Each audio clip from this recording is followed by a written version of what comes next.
Bonjour Mickaël. Bonjour Lénaïque.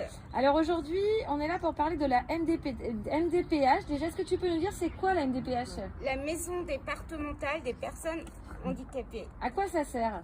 Donc la MDPH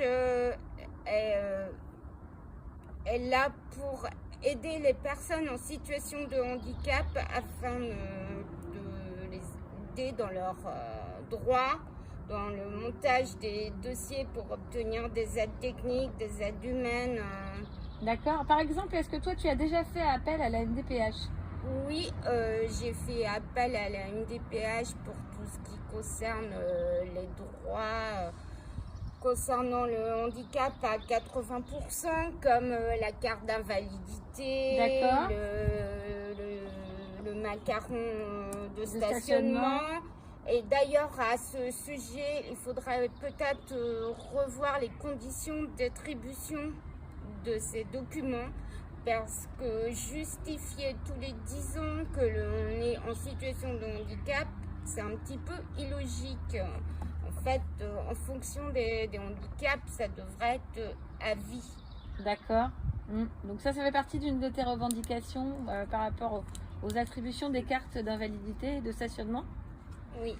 Et tu me parlais aussi de la prestation de compensation du handicap qu'on appelle la PCH par rapport à la déconjugalisation. Alors là, le mot très difficile à dire, on recommence. Déconjugalisation de la... Oui, il faudrait déconjugaliser la PCH parce qu'elle est effectivement soumise au revenu du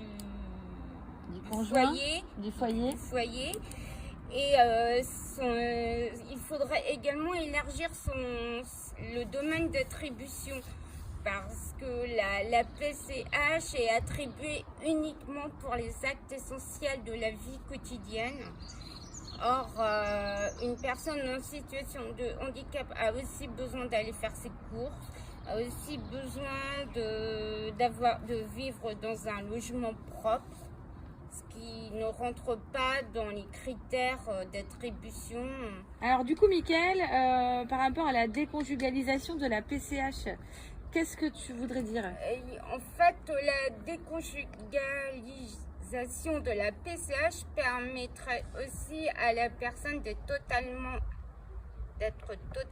indépendante dans le couple, parce que le conjoint ne doit pas être obligatoirement un aidant. Ce n'est pas son rôle. Alors la PCH, la déconjugalisation de la PCH, ça veut dire qu'on va prendre en compte les revenus de ton conjoint et du couple, donc de tes revenus et celui de ton conjoint, ce qui fait que ça va impacter en fait sur la PCH, c'est bien ça? C'est ça. Et donc diminuer les aides de la MDPH pour les PCH. Il faudrait surtout élargir le domaine de la PCH, parce que oui, pas la limiter uniquement aux actes essentiels de la vie. 2, 3. Alors par rapport aux Côtes d'Armor et à la région Bretagne, quand tu arrives donc en région Bretagne, dans les Côtes d'Armor, tu disais, Mickaël, que c'était pas facile de savoir où s'informer, comment être bien orienté, que ce soit dans des démarches administratives, d'aide financière, de recherche de logement. Et tu faisais une proposition intéressante tout à l'heure. Oui, donc je disais qu'il faudrait avoir un pôle de compétences qui puisse permettre aux gens de mieux être informés de leurs droits et des aides dont ils puissent bénéficier, parce qu'il faut toujours aller à la pêche aux informations à droite et à gauche, et en plus on n'a pas forcément des gens compétents et qui maîtrisent le sujet, donc on est complètement noyé sous une foule d'informations. Est-ce qu'aujourd'hui, quand tu as cherché des informations, qui a pu t'informer? Est-ce que ce sont les associations du coup qui prennent ce relais?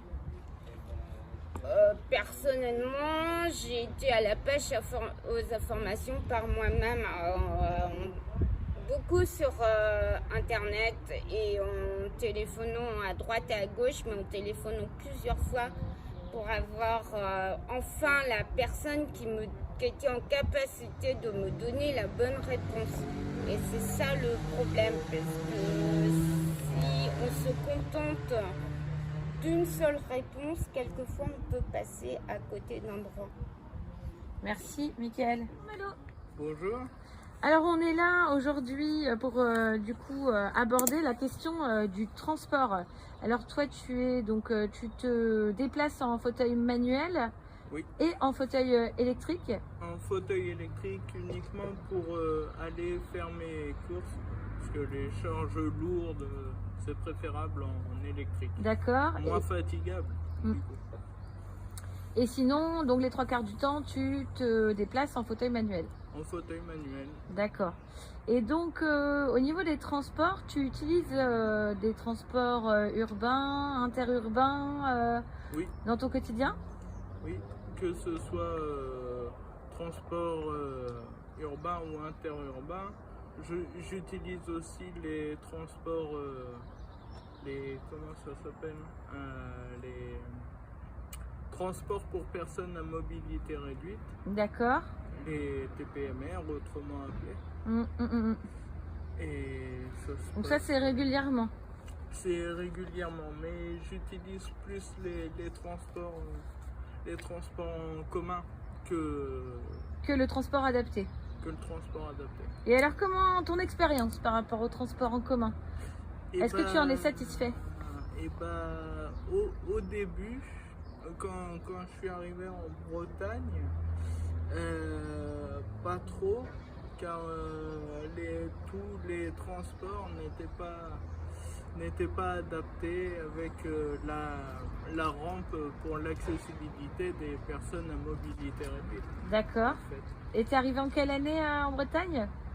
Je suis arrivé en 2016. Et donc en 2021? En 2021, ça a rudement changé grâce. Je veux pas me mettre en avant, mais disons que j'ai démarché auprès du transport urbain briochin pour que ce soit plus adapté, que ce soit mis à l'autonomie pour tous en fait. En fait, ce que tu veux dire, c'est que c'est en l'utilisant que tu as fait bouger un peu les choses. Exactement, car il y a des fois où je prenais le transport adapté, le bus classique, et il oui. disait, le conducteur me disait, il n'y a pas de rampe. Et ben écoutez monsieur, je vais me mettre sur les deux roues et puis je vais voir pour rentrer dans votre bus. Chose que je faisais, mais c'était pas non plus, s'il m'arrivait quelque chose, c'est le conducteur qui serait le premier responsable, car il ne m'a pas refusé de monter, disons. D'accord.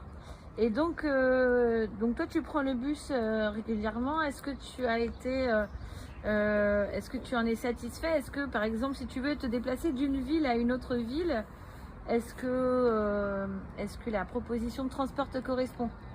Oui, mais c'est pareil. Après là-dessus, au niveau des bus, il y a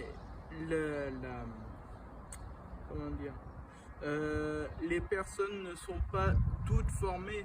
Tout conducteur n'est pas formé au mieux pour pouvoir utiliser les rampes, les rampes et tout ce qui est système électrique pour personnes à mobilité réduite.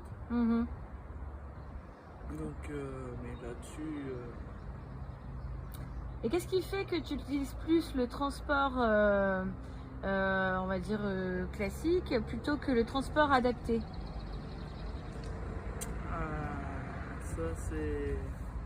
Est-ce que c'est parce que, donc tu me disais tout à l'heure que avec le transport à la demande, il n'y a pas de place à la spontanéité, tu n'es pas libre d'aller où tu veux, quand tu veux? Non, c'est c'est 24 heures avant, il faut appeler 24 heures avant au plus tard pour pouvoir bénéficier du transport. Et encore, ce n'est peut-être pas possible d'être accepté le transport. Par exemple, je voyais ce week-end, je me rends sur Étable-sur-Mer et j'ai demandé un transport BMR pour me rendre là-bas, et la personne, après je pense qu'il y a eu d'autres personnes à avoir appelé avant moi, donc elle n'a pu que me proposer 12h30 au lieu de midi. Donc voilà, c'est ça qui me chagrine un peu, de devoir faire avec ce qu'on te propose, alors que le bus, tu te renseignes pour les horaires et puis tu y vas et puis... Tu peux improviser ta vie un peu au jour le jour, quoi. Exactement. Merci Malo. Je vous en prie. Jean Lénaïque. Donc on est aujourd'hui tu es venu donc pour préparer un peu les élections, pouvoir sensibiliser les futurs élus sur la question du coût du handicap. Non seulement tu témoignais en fait de la longueur des démarches administratives. Donc qu'est-ce que tu voulais dire par là en fait, la longueur des démarches administratives? Alors, la longueur des démarches, c'est-à-dire déjà on nous annonce souvent en moyenne quand on a les démarches les plus simples peuvent être acceptées ou refusées, mais au bout d'un délai de 4 mois. Et souvent on ferait, c'est ce qu'on nous annonce, mais la décision va se faire entre 6 et 8 mois. D'accord. Donc s'il y a quelque chose d'urgent, il faut prendre son mal en patience. Ok, donc tu aimerais que le système administratif départemental et régional au niveau de tes aides et tes demandes de matériel soit plus réactive et plus... C'est ça, et plus réactive et peut-être améliorée en mettant un système d'urgence pour certaines demandes qui sont nécessaires à l'évolution du handicap. D'accord. On parlait aussi donc du coût du matériel. Est-ce que par exemple ton fauteuil actuel, est-ce que tu peux nous en parler? C'est pas dur, hein. Je vais être franc, mon fauteuil actuel il n'est pas très compliqué, mais c'est une version améliorée du fauteuil. Heureusement que j'ai une bonne mutuelle parce qu'il coûte 4 500 €. Et aujourd'hui, je veux juste le motoriser parce que j'ai déménagé il y a peu de Grenoble, qui est une ville totalement plate, à Saint-Brieuc, qui est assez vallonnée. Et donc, ça me demande un peu plus de musique. Et la motorisation s'élève à plus que le fauteuil, puisqu'il est à 6 500 €. Et tu as fait un devis donc pour savoir combien il te restait à charge? J'ai fait un devis et j'ai, en gros, j'ai la prise en charge de la part de la sécurité sociale est 2 500 € sur les 6 500. Et le reste, heureusement que je paye une bonne mutuelle, et voilà, ma charge. Donc en fait, au niveau du département, on voudrait une meilleure prise en compte des besoins et des ressources aussi. Exactement. Pour pouvoir être autonome et donc libre de se déplacer. On recherche toujours plus d'autonomie,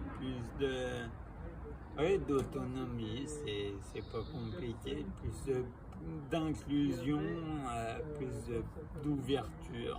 C'est bon. On parlait de l'accès à la culture, donc toi Martin, tu es peintre, hein, c'est ça? Artiste peintre? Moi je suis artiste peintre professionnel. Et donc tu viens d'arriver dans la région Bretagne. Tu as déjà fait des recherches en fait pour retrouver des établissements culturels dans lesquels tu pourrais du coup soit proposer ton activité ou en tout cas pouvoir te documenter.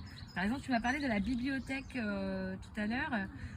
En effet, la bibliothèque, j'ai voulu proposer des ateliers, des choses. La première fois où je suis arrivé à Saint-Brieuc, j'ai vu que la bibliothèque était en réfection. Mais le problème, c'est que je m'attendais à un aménagement plus inclusif et permettant d'accéder directement par l'avant. Par l'entrée principale. Par l'entrée principale. Ce qui n'est pas le cas, il faut faire un tour qui est de 200 mètres et avoir des bons bras pour y arriver. Et donc on imagine que dans beaucoup de communes, on a déjà vu ça dans des mairies aussi souvent, voilà, l'accès handicapé se fait par derrière. Voilà, on sait que les travaux ça coûte de l'argent. On sait aussi que c'est une compétence du coup départementale ou régionale d'aider les communes à rendre accessible. Donc c'est un peu ça ce que tu demandes aujourd'hui, c'est peut-être... C'est ça. Et puis pas que c'est au milieu rural autant qu'urbain.